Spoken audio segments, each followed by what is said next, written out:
Let's talk about what the department went through with those accidents. It really had to shake the department. And as the leader, how did you personally handle that? Oh boy, it's hard to say. Number one, when you lose one of your own, whether it's in an accident or another situation like when we lost Sergeant Henry Prendez or Officer Nettleton, it's traumatic to an organization. As the sheriff, as the head of the organization, I think it's important for me to keep the department focused on what our vision is, to be the safest community in America. Even though we've lost one of our own, there's a lot of things going out there that we have to continue to pay close attention to and to work hard, to keep crime trending the way it is and trending down. I think to answer your question, to be very visible to my organization and the community, and out there answering the questions and demonstrating from them from a very personal level what my expectations are of them. It had to be a hard balancing act, though, for you, because here you're like have to be the chief consoler, but then you're also coming out and kind of being the chief disciplinarian with these new policies.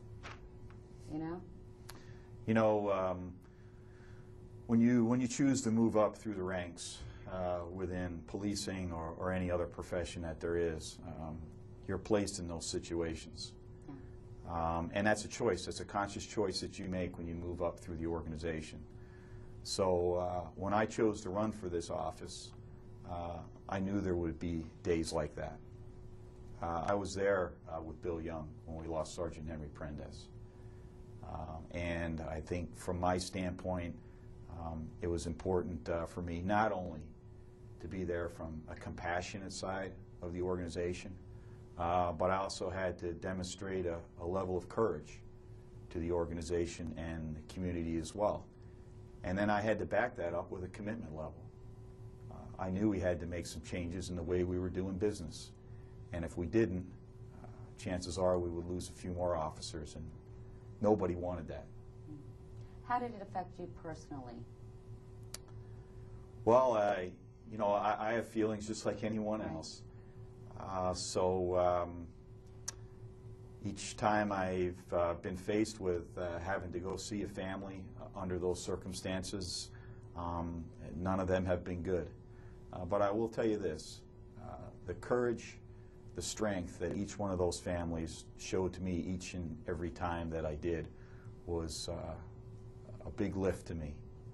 I think if the community out there truly knew how each one of these families handled those situations, they would be in awe of them. And I've said on a number of occasions at the funeral of these officers as well as after the fact that the families are really the ones that helped carry this organization. Community was a big part of that, but the families were as well. Speaking of the injured, can we get an update on Nishiwa? How is Officer Nishiwa, and is he coming back to the force? Yeah, he's actually back working. He's not out in the field, but he's actually here in this building. He's working over in our field training evaluation program. I see him on a regular basis, and I hope to see him out there driving that black and white real soon. You're smiling. Well, I'll tell you, it's, when you think of the David Nishiwas of the world, when I think of the Mike Madelins that's down there at the hospital, and the Lawrence Gibsons, when I see them recovering and coming along, I can't help but smile. But the other side of it, too, is it's a dangerous job out there. And I think sometimes we take that for granted. We in our profession take for granted how dangerous that job is.